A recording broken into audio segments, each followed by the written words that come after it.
Happy Tuesday. Welcome to Connection. We will begin with our prayer of surrender and then on to our devotion today, which is called Everybody's a Hero. Spirit of truth, carry me where you will. Bring to me what you will. Take from me what you will. Awaken in me what you will. The Christ man is around me. The Christ mind is in me. The Christ power flows through me. And the Christ mystery exists as me. I believe it. I perceive it. And now I receive it.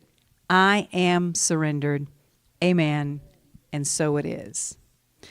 So our affirmation this morning is very short. It just says, I embody the Christ consciousness. And our text is, especially in times of crisis, people start looking around for a hero, for someone to save them or us collectively. It's funny how infrequently we think to look for a hero in the one place that it's actually easiest to find, inside ourselves. We as a culture have been conditioned to be very externally oriented when we think of this character type.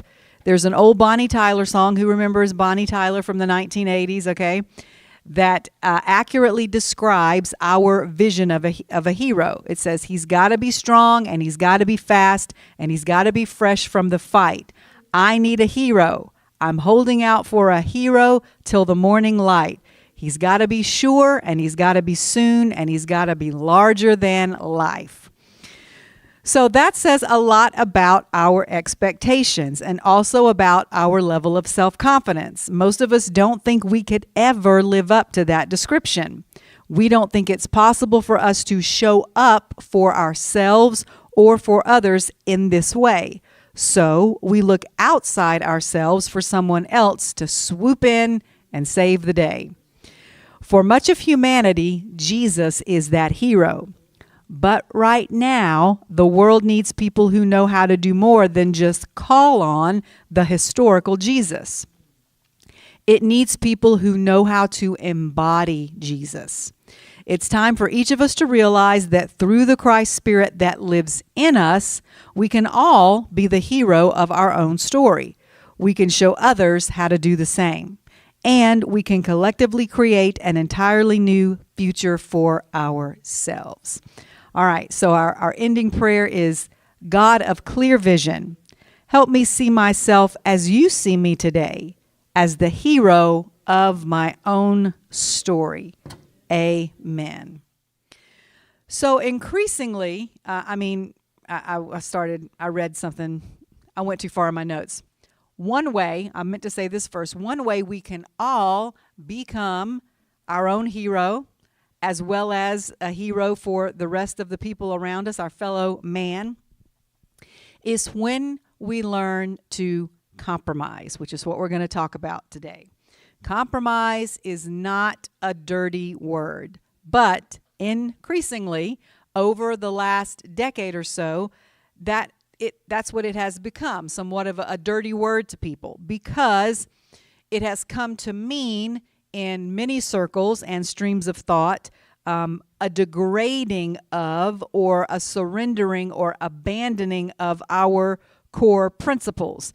When you talk about someone being compromised or that they compromise on something, people mean that they have lowered their standards in order to come to some agreement, which is a secondary definition of the word. But the primary definition is simply this: an agreement or settlement that is reached by each side making concessions. And then it is further defined as an ability to listen to two sides in a dispute and devise a solution acceptable to both, a middle state between conflicting opinions or actions. So, it seems that many of us have lost the ability to do that now. As we've talked about many times, people now run to one camp or another, consisting only of other people who feel and believe exactly as they do, creating echo chambers from which they refuse to budge or listen to the other side at all. And that has caused a rather unhealthy situation. Many of these people who think of compromise as a bad thing or an evil thing are religious. It's not just Christians.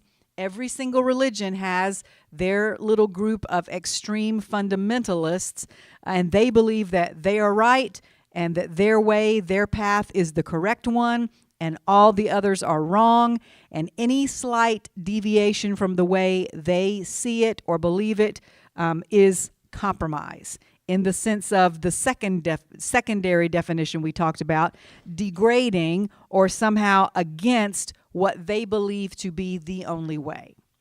But if you study the nature of God as well as the nature of Jesus, you'll find that they're pretty much fine with compromise. One example I can think of is when God told Adam and Eve in the garden, you can eat of any tree here in the garden except the one that judges the other trees.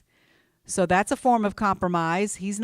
God was not even saying there's only one way, because as we know now, the trees, it's a metaphor. They stand for other philosophies, other ways of thinking, other religions. And God said the only one you shouldn't eat of is the one that causes you to judge other ones as evil, bad, or wrong. Another example is when the Pharisees came to Jesus and they asked him, should they pay taxes to the Roman government?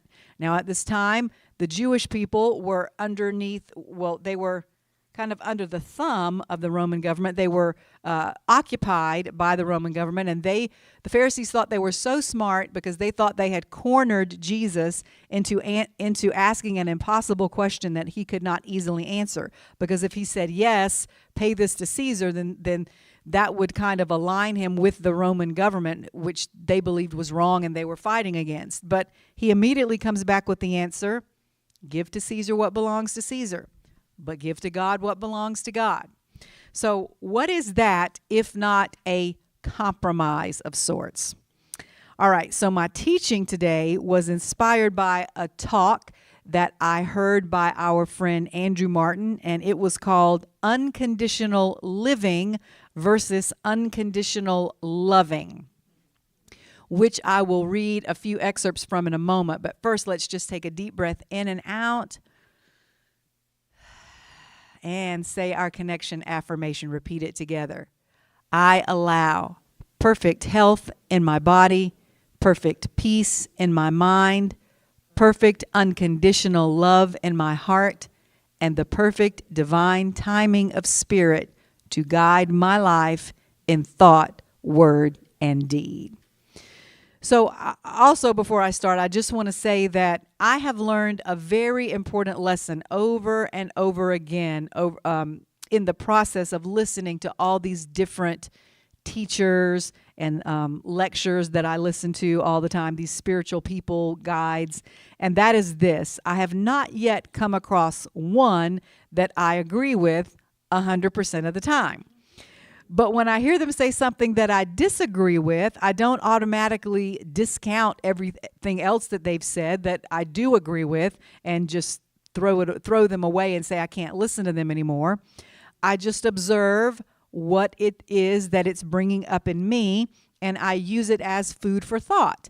And if I find that what they've said is compelling enough for me to change what I think about something, then I do. But if I don't, then I don't. And I just say, I'm going to let them have that belief, and I'm going to stick with the one that I have. So there's no human on the face of the earth that you're always going to agree with about everything. And that's good. If that were true, then we'd all be robots and there'd be a whole lot more cults. So there are parts of this talk that I'm about to read you that I agree with, and parts that I think are coming from a place that I understand, but I don't necessarily agree with. And I'll go through all of that as we go along. What's really interesting is on the same day that I listened to this talk, I heard another talk by a guy named Kyle Cease, who I've also shared with you before, that kind of argued. It's not really an argument, but it showed the other side of the coin, as it were, to what Andrew was saying, and we'll get to that a little later as well. The main point, though, is you must find a balance or a compromise in everything. There's no single teacher There's no single religion. There's no single spiritual practice. There's no single life philosophy that's going to work for you 100% of the time. At some point, you're going to have to learn how to follow your own guidance. But that's a process. It takes a little time. I read a quote the other day that I love. It says, "I have been a seeker, and I still am. But I have stopped asking the books and the stars, and I've started listening to the teaching of my soul." So that was a quote from the poet Rumi. And I would just add to that list, I have stopped asking pastors and spiritual teachers and gurus. There are, of course, a variety of religions and spiritual practices and systems, as well as philosophies and even people who can serve as guides for you. But at the end of the day, you've got to decide for yourself and follow your own inner guidance about your own life.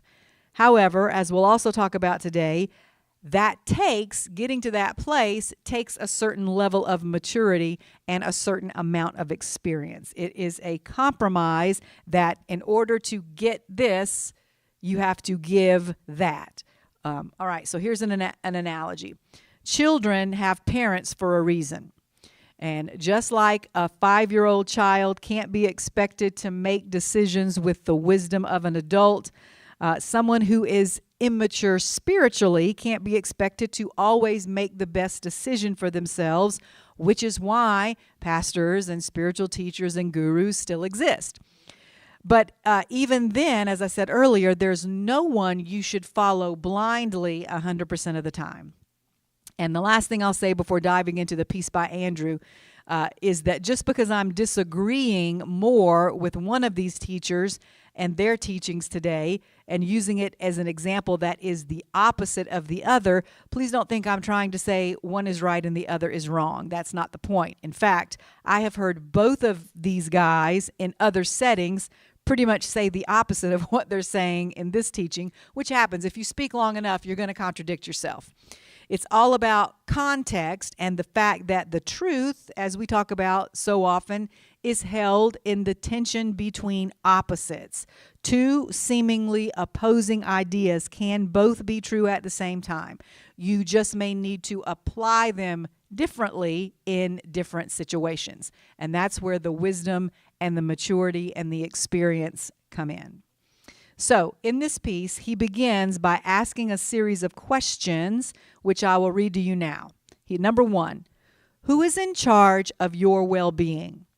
Who is responsible for your health and happiness? He kind of put those together. Number 2, when is it appropriate for you to choose the things that align with you and what you know to be true? Number 3, when is it appropriate to deny yourself the things you desire and that you believe promote health and happiness in your life?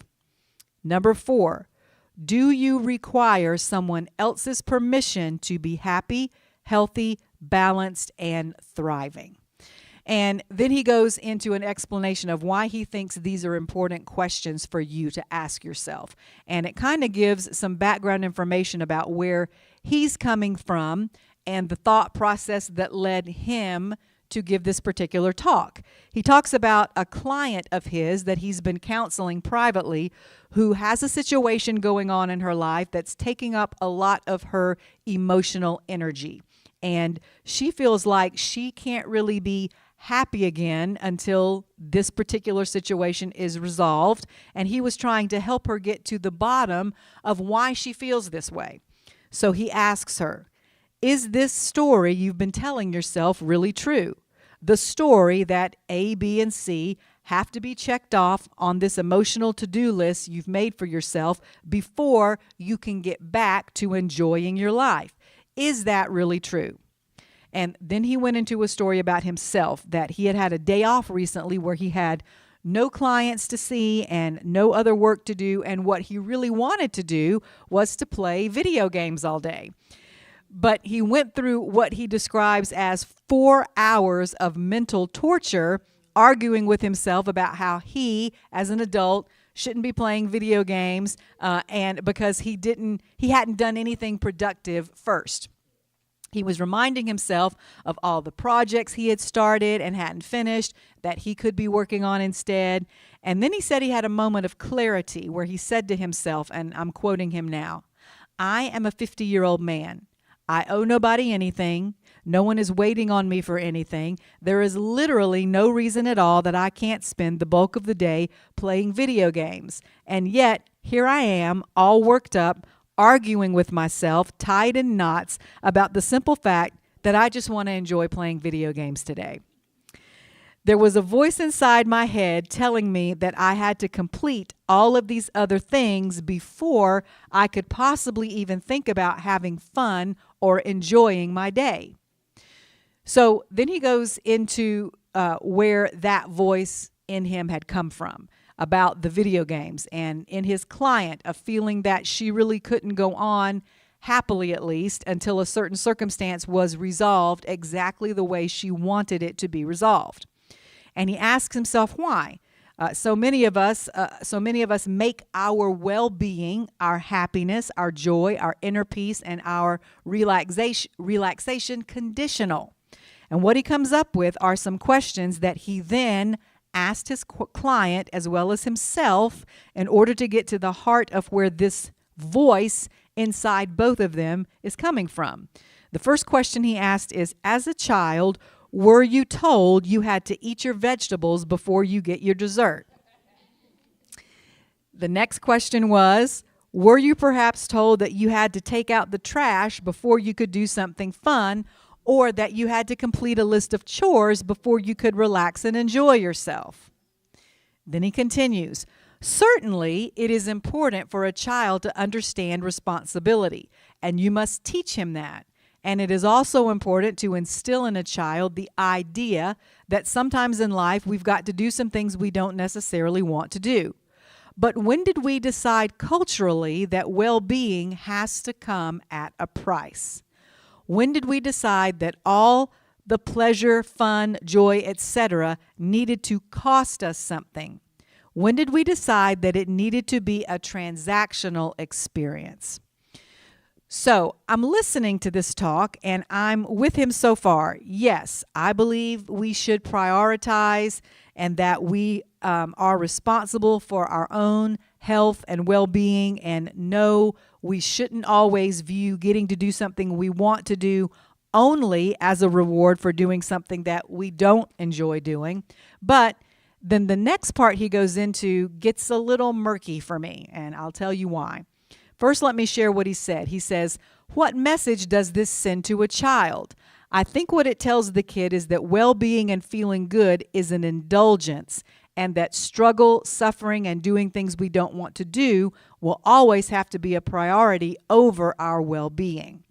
I also think it teaches children how to reject their own inner knowing. The child's inner knowing says, hey, it's time to play, or hey, it's time to nap. But the parent comes along and says, no, you can't do that until you do ABC. But the child is saying, but that's not what I'm feeling inside. This is what my heart, my soul, and my spirit are telling me to do. And the parent says, no, that's wrong. I don't care what you feel. I don't care what your soul is telling you. You need to take out the trash. These moments might seem insignificant, but if a child is raised in this atmosphere for 18 years, that their joy, happiness, well-being, etc. has to come at a price, then they'll believe it's a luxury that comes only after doing something they hate. So then he goes on to talk about the fact that suffering and hardship is indeed an effective way that we learn lessons, but that lessons can also, or just as easily, be learned through allowing and compassion and understanding, which I would say I agree that lessons can also be learned through those things, but not necessarily as easily. And I don't know why that's the case. I wish that it weren't. But I have lived long enough to know that lessons that hurt just a little seem to make a deeper impression on you and last longer than things that come to you easily. And again, I don't know why that's the case. Although I firmly believe you should strive to learn all your lessons gently, or as gently as possible. Those two things can be true at the same time. So don't get me wrong. I am all about finding ease and allowing things to come to you and not being addicted to the struggle mentality, which I've spoken about before. But I disagree with him a little here when he says that those things don't come with a price tag, because the price isn't, I agree that the price isn't necessarily suffering, which is the way he has couched it here, but there is a price, and that price is maturity. All right? You will only find the ease and lose the struggle when you have reached a certain level of maturity. The way he explained it is so severe and so black and white, he makes what I would consider normal, responsible parenting sound like cruel and unusual punishment. Now, let me back up a bit and say that he might feel this way because of the way he was parented. I don't know. He doesn't talk a lot about his parents, and I listen to him a lot. So I have no idea what filter he's looking through when he views parenting in general. Another factor is he himself is not a parent. I have heard him say that he does not have children. So when he makes statements implying that parents should not discourage children from doing whatever they want, whatever their little soul is telling them to do, I can assure you that that statement is being said by a man who has never stood in his kitchen and had his 12-year-old son burst through the door screaming in pain because he thought it would be a good idea to drop his pants and sit on top of an ant pile because he and his other 12-year-old buddies had just watched an episode of Jackass where this happened, and they were daring each other to do it. Now, I myself have had this experience with my child. So the lens that I look at parenting through is a little bit different than his. That is a lesson that my son learned through suffering, and and one that he never forgot. I did not impose that suffering on him. He brought it on himself through his immaturity, all right? So that's what I was saying a minute ago. Sometimes the price we pay and the reason we suffer is simply the product of immaturity. And kids are, by definition, immature. If you always let your child do exactly what they wanted to do and follow their impulse, the impulse of their little immature souls, then they would never do their homework or brush their teeth or eat a vegetable or take a shower. So there is a line that has to be drawn. I don't personally think it's cruel or damaging to teach your kids that there are certain things that are necessary for them to do that are good for them, which they may not always enjoy. And yes, those things must be done before they can do other things. Because yes, they are more important. That has nothing to do with the true meaning of unconditional living or with not prioritizing your well-being, and it doesn't cause them to deny themselves when they reach adulthood. And that's just life in the big city, as my cousin Dana says. He goes, that's just life in the big city. It is a parent's job to teach and to train and to guide. Now, other side of the coin, that can be taken too far. And some parents are indeed abusive, both physically and psychologically. But the idea that telling your child he has to eat his vegetables before he can have a dessert, that's a far cry from what I would consider abuse, which is one of the examples he gives here of why adults often don't prioritize their own well-being is because they were told that when they were children, and that's something that I just don't agree with. So I get the general point he's trying to make, that we should not make our happiness dependent on certain conditions, especially ones that others have set for us.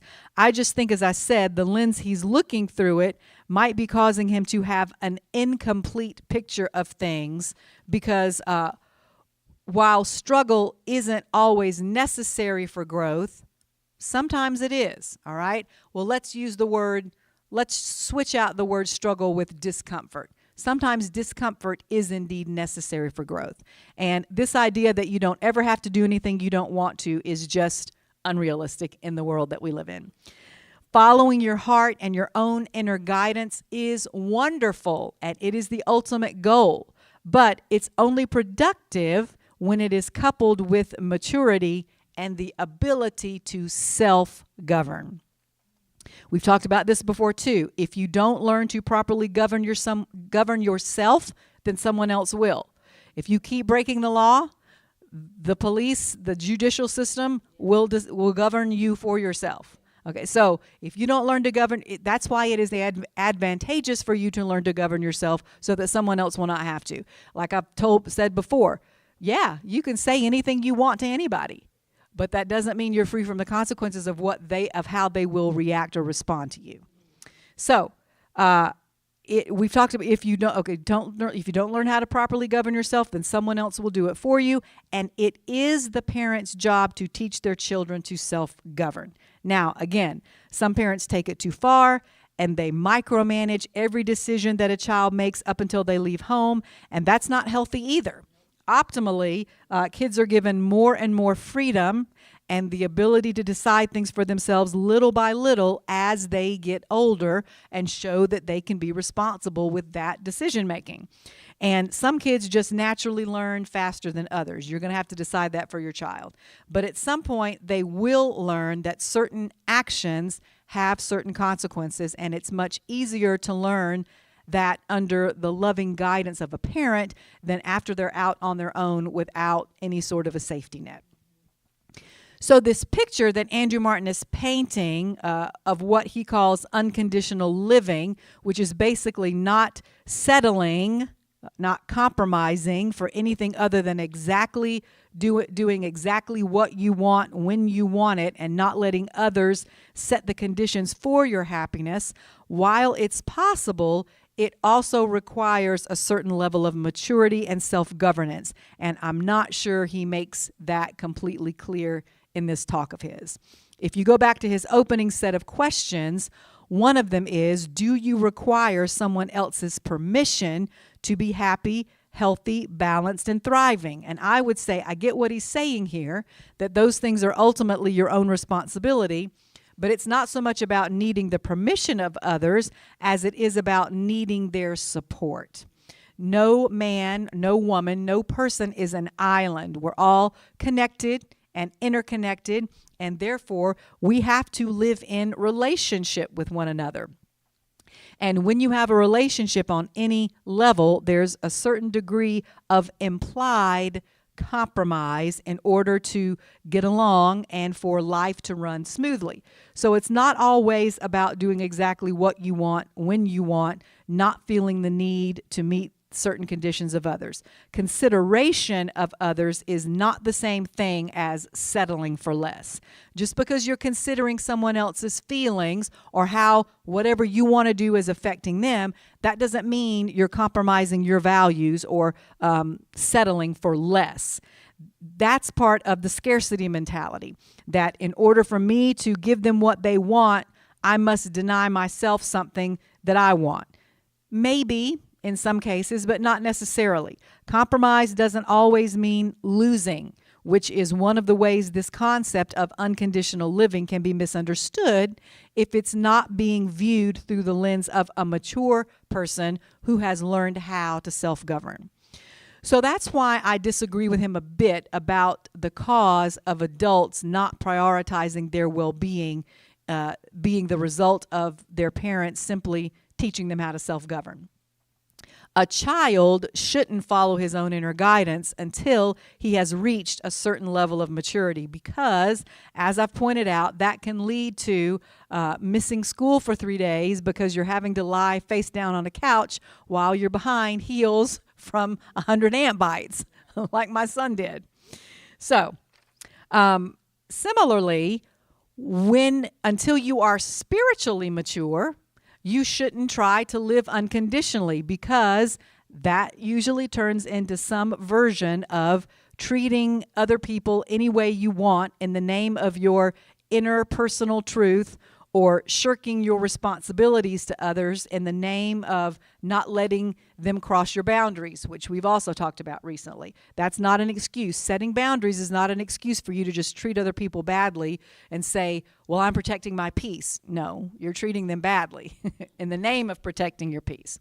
And you should work on making your peace a little stronger if that's the case. So moving on, as I said earlier, the missing piece, I believe, in Andrew's picture of unconditional living is maturity. And maturity requires growing, which sometimes involves pain and discomfort. Let's go a little deeper into this by reading a piece by Kyle Cease called The Power of the Gray. Remember what I said about Andrew's depiction of the parent-child interaction being very black and white. That's looking at parenthood through the lens of immaturity. Maturity requires some understanding of the gray areas, being at peace with not knowing, which is exactly what Kyle Cease is talking about here when he says, be excited about the power of the gray area. When trying to figure out what your highest is, what you might not understand is that your highest might not have anything to do with which way you go, but rather about your acceptance of the gray area. A lot of spiritual teachers teach that when asking yourself or when trying to decide whether or not something is resonating with you, you don't do it or choose it unless it's a 10. And of course, he's talking here about this scale we all use of 1 being bad, 10 being great. Okay? How much you're satisfied with something. He goes on, unfortunately, how many people have come to understand this is that anything that is not a 10 must be or should be completely discarded. For instance, if you go out on a date with someone new and it wasn't a 10 experience, but it also wasn't a 1, it wasn't terrible, but no sparks flew immediately, it was between a 4 and a 6, pretty much in the middle. Some people's understanding of this concept is that if the first date wasn't a 10, then this person's not the one for you. And not only should you not accept a second date, but you feel the need to block them on social media and delete their number from your phone. Because that's that extreme I talked about. There's no thought process of, well, wait a minute. Maybe there are no romantic sparks, but perhaps there could be a good solid friendship here. Or maybe they just had an off night or they were nervous and I should give them a bit more time or be with them in a different setting. Some people have misunderstood the concept of resonance as an all or nothing proposition, and that is not productive. A lot of times when we're doing the 1 to 10 scale, following our heart thing, we end up getting too obsessed with measuring circumstances rather than our ability to stay centered in our heart. Sometimes our ability to be okay with being in the gray area is the thing we should actually be measuring. It's not about a particular circumstance and whether that is a 1 or a 5 or a 10, but it's about you getting okay or remaining centered no matter what number the circumstance is. We get so caught up in the black and white of things, but it's in the gray areas that things come up for us that we really need to look at and address. Sometimes your 10 is just to sit with the feeling of, I don't know. I don't know enough about this person yet.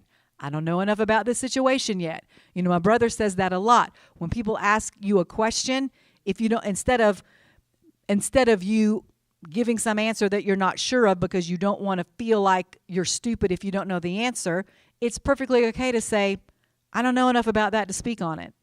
I don't know. I'm not sure. Let's wait. Let's give this some time. Sometimes Source will present you with a crossroads situation in life where you literally don't know which direction to take, just to force you to go within and be present in the moment and learn how to be more comfortable with uncertainty. All right, so that was the end of what Kyle said. I want to stop right here before I share the next thing he says with you and do a little comparison. When you're looking at this concept that Andrew Martin was talking about of unconditional living through an immature lens, then it gets misunderstood as being this place where you never have to compromise and you always get to do what you want no matter how it affects others because you are the only one who gets to set the conditions for your own happiness, and that you should never put anything above your quest for happiness or expect to have to give anything in exchange for it. That's not what it is, but that's what it can seem to be when misunderstood due to immaturity, which is what Kyle is saying here as well. This is what he says next. You are living in the black and white when you say, I've got to nail this. I've got to get this perfect, or I can't have anything. It's all or nothing. That's not how the universe works. So there's so much pressure in that particular view of unconditional living. When you concentrate instead on unconditional loving of yourself and everyone else, no matter what the circumstance is, then that is what produces growth and maturity. All right, let's talk about growing for a minute. When you're a child and you're physically growing, your body is actually getting bigger, okay? You're getting taller, you're gaining weight. There comes a time during that process where your clothes become uncomfortable, all right? Because they're now too tight. Your feet hurt when you wear shoes that are too small.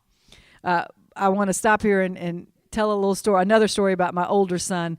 He was, as some of you may know, by my first marriage. So my first husband, his biological father is 6'3". He's a big guy. So my older son is a big guy. Now my second husband, who my second son is by, is smaller, is shorter. So he and his father, they have the exact same size feet. My younger son and his dad, my husband, they can wear the same shoes. Well, as my sons became teenagers, as brothers do, they would want to share each other's clothes. And bless my older son's heart, he would always want to cram his feet into either his brother's or his father's shoes. And I was like, buddy, don't do that. You're a size 11 and they're a size 9. And it's just not good. He was getting ingrown toenails from trying to wear their shoes. And I was like, I'll get you whatever shoes you want, buddy, but you're just not going to be able to share clothes with your brother because y'all don't have the same dad and you're not built the same. I'm sorry. But that discomfort that you feel when your shoes are too small, when you're trying to wear shoes that don't fit you anymore, is just a signal that you need some new clothes, some new shoes, that you are getting bigger, you are growing. And you might never get those new clothes or new shoes if the old ones didn't get a little bit uncomfortable. So next he goes into this idea that we're here on earth to learn to love. And so life sometimes has to put things in our path to help us do this, which is sometimes uncomfortable. What you don't learn to love will have to come up over and over again until you change your approach. Whatever you don't want must come up over and over again because you can't get rid of it with hate and you can't get rid of it with resistance. What do we say? What you resist persists. So when you say, for instance, I don't like anxiety, I don't like to feel anxious, well, that's why it keeps coming up over and over in your life until you deal with it.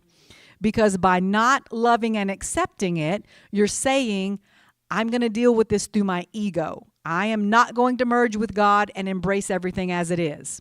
My ego self, which is the equivalent of a 5-year-old child, is going to attempt to fix my anxiety or avoid any anxiety. A better way to deal with it is to take a deep breath, thank it for showing up, telling you that you have been living on a frequency that no longer serves you. That's all anxiety is. It's telling you you're in a place where you don't need to be. If you are refusing to grow, life has to make itself crazy enough on the level you've decided to stay on until you choose to move up to the next level. So what's that quote we always say? Change will happen when the pain of remaining the same is greater than the pain of changing. So what is it in your life that you're not accepting? So again, let's go back and compare. The idea of unconditional living seen through an immature lens says, I'm not going to change or grow because that involves pain and discomfort, and I don't want to experience pain and discomfort. I don't have to eat my vegetables. I just want to go straight to the dessert. Okay? So try that for 20 years and see how that works out for you. I don't want to take out the trash. I just want to sit here and play video games. Well, wait until your house is infested with roaches and nobody wants to come in because it smells so bad and see how that works out for you. So sometimes growth involves a little bit of discomfort or doing something you wouldn't necessarily want to do. Just take a deep breath, welcome the discomfort, unconditionally love and accept it. That is the only way you can move through it. So here's back to Kyle one more time. You don't grow and expand if circumstances are always good and comfortable. Discomfort is what pushes us out of our comfort zone, and we have to leave our comfort zone in order to get to a bigger place. If you choose to stay attached to a lower level or version of you, things have got to get worse and worse in order to show you that you're still living an old story. If you're experiencing fear and anxiety, all it means is that you're still living in a world that's smaller than what you are. Or in other words, you're still trying to put on those clothes and shoes you have outgrown, and it's uncomfortable. They are too tight now. All right, so here's where the split happens between these two concepts of unconditional living and unconditional loving. Being the captain of your own boat, the decider of your own fate, the creator of your own reality is a great concept. I have taught on that several times. I teach about it all the time, and it's certainly better than letting others control you or set the agenda for you, and it's also certainly better than playing the victim in life, believing things are always happening to you and you can't do anything about it. But unless you've got the spiritual maturity to go along with it, that's just coming up from a place of your ego self. Okay, of saying that you're never going to experience any pain or discomfort. You've got to come up higher and accept your connection with the divine and realize that the source of that's the source of your genuine power to get through these things is that connection. Nothing that you can just handle in your mind by saying, I'm going to set this boundary over here, or I'm not going to allow myself to be in this circumstance, or I'm going to cut this person off because it's just too much. I have to go through some pain when I don't want to have this difficult conversation, even though I need to have it because I just don't want to go through it. Let's go back to Kyle. He says the idea that you egoically think is you cannot control your destiny, okay? Something bigger than what you think is you, but actually is you, is trying to take over and give you your destiny. It is saying, if you would just get out of the way of what's happening and listen to the pain inside, I will take over for you. Now, I know that this probably sounds like it's contradicting some things that I have taught before, that we can't or that we shouldn't rely on Jesus or God to do things for us that we can do for ourselves, that we shouldn't say things like, God's going to fight my battle for me. But this is not that. This is a higher level. As I said earlier, you have to have some level of maturity to even discern the difference between the two ways of looking at the same thing.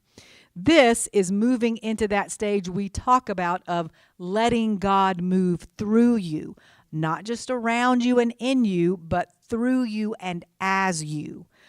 But in order for that to happen, the you that needs to get out of the way he's talking about here is your immature ego self. It's that version of you that misunderstands what living unconditionally means because you haven't yet added the most important piece, which is loving unconditionally, okay? Loving your life unconditionally, loving yourself unconditionally, loving your circumstances unconditionally.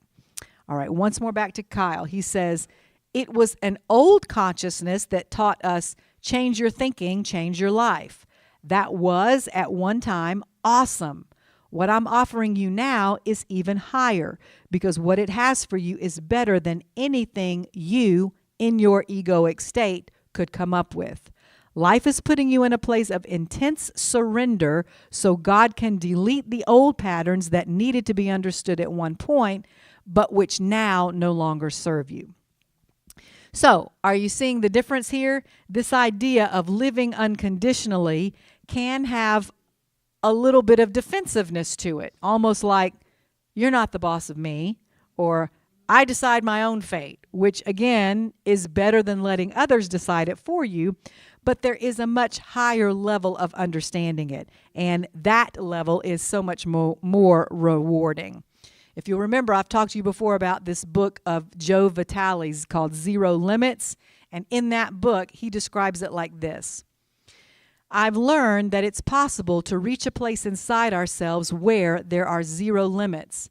This place of zero limits is the divine within you. There are 3 stages of life, beginning with stage 1 of you as a victim of your life. The second stage is you as creator of your life. Okay, this is what I would call unconditional living. And the third stage, though, that higher level, is you as servant to the divine in your life, or unconditional loving of every situation, even the painful, uncomfortable ones.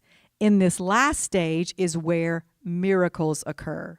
This is also known as the zero state, where nothing exists, but where everything is possible. Okay, so here's how we get there, to that place where everything is possible. Through learning to love every circumstance and situation we are presented with unconditionally, knowing that it will eventually produce within us growth. An immature child is never going to want to do what's best for his growth if it means he has to feel discomfort. A spiritually immature soul doesn't want that either, because they don't properly understand the concept and positive benefits of compromise. But in order to move up to that next level of power and possibility where there are miracles and zero limits, that is exactly what it is going to require. So we need to shift our perspective a little bit of what compromise is. It is not a dirty word. It is something that can be very helpful and beneficial if you understand it through the correct, mature, higher level lens of self-governance and your connection with the divine. Amen? Amen.